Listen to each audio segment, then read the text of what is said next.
India has seen powerful women lead the nation long before many parts of the world could even imagine it. Talking about Indira Gandhi, who guided India through wars and crises, to Pratibha Patil becoming the nation's first woman president.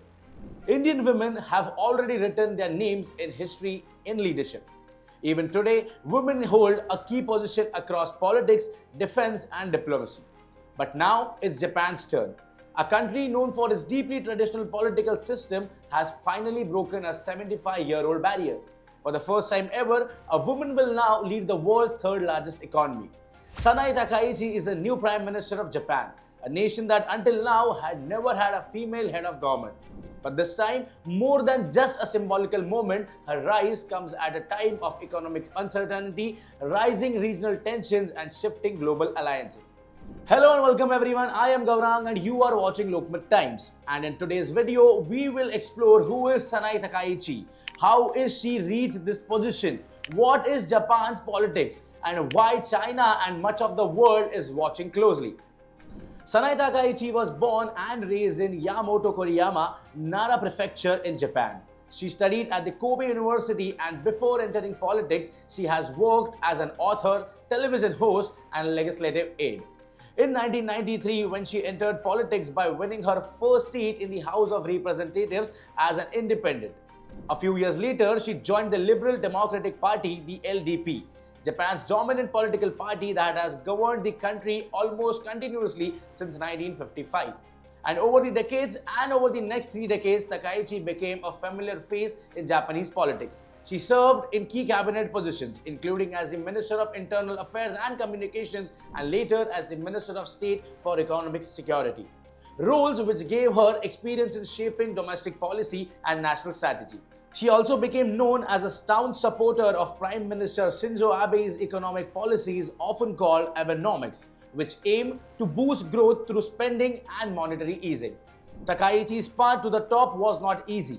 She ran twice before the leadership of the LDP and lost. But in 2025, after her party faced setbacks and the long-time coalition partner Komeito left, she won the leadership race and became the LDP president, the first woman ever to do so.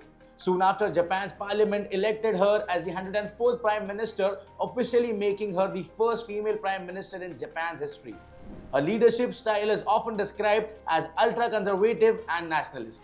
Within Japanese political circles, she has been sometimes compared to leaders like Margaret Thatcher, earning nicknames like Japan's Iron Lady for her strong rhetoric and firm positions. Takaichi pushes for active government spending, stronger national defense, and a tougher stance on foreign threats. Japan's politics at this moment are in a unique place. The LDP, even though has dominated for decades, suffered losses in the recent elections. Takaichi called a snap general election and her party won with a landslide victory, securing the largest numbers of seats in decades. This massive mandate gives her significant power to pursue her policy agenda at home and abroad. Domestically, Japan faces several deep-rooted issues. Number 1, rapidly aging population. Number 2, slow wage growth. And number 3, inflation prices. And one of the most highest government debts loads in the entire world.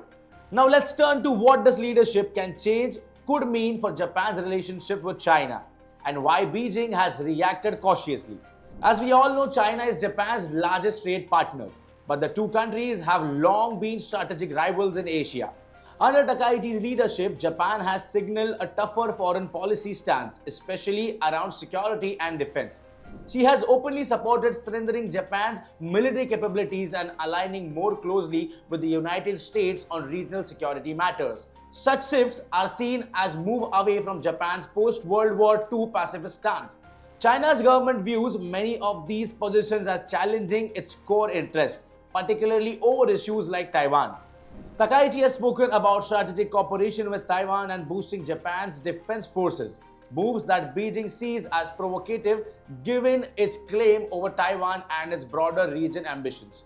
This has led to high-end diplomatic tension, with China urging Japan to respect past agreements and maintain stability.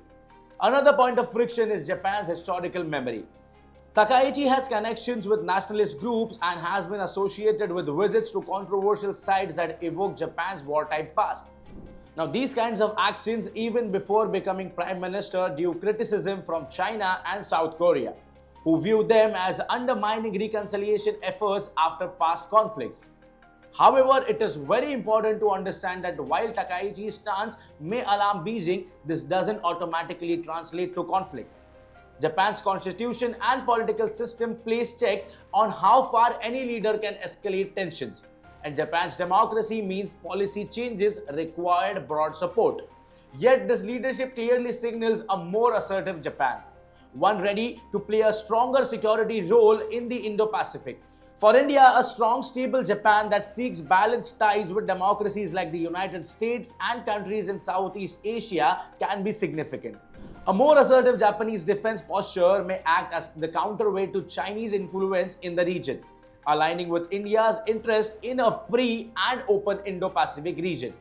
A closer India-Japan partnership could deepen the strategic cooperation on trade, technology, and maritime security, impacting a regional geopolitics in the long run. In conclusion, Sanae Takaichi's rise as Japan's first female prime minister is historic, not just because of her gender, but because of what it reveals about changing political currents in Asia. Her leadership now marks a conservative turn in Japan's politics, with implications for domestic reform and global strategy. While her policies may strain relations with Beijing, they also reflect Tokyo's intent to carve out a more influential role on the world stage. And as these developments unfold, countries around the world, including Japan's neighbors and strategic partners, will be watching closely.